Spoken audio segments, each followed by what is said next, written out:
patrimoni, conservació i llibertat. Realment, el meu primer record és pujar a la barca de mon pare, que està per aquí, i de partir. O sigui, record la barca en si.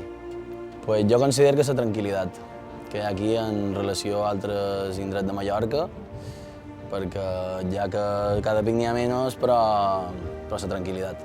La Dragonera jo, com el que m'he sentit més especial, és el far de na Pòpia, perquè com que hi va molt poca gent, se conserva un poc més i, no sé, el meu racó especial, per així dir-ho, de la Dragonera.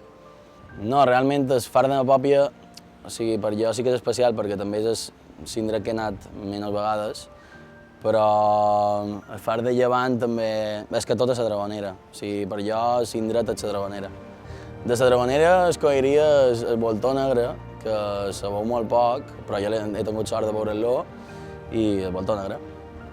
Pues me l'imagino millor de lo que està, o sigui, jo personalment, però no sé si és una utopia o no, però m'agradaria imaginar-me-la així.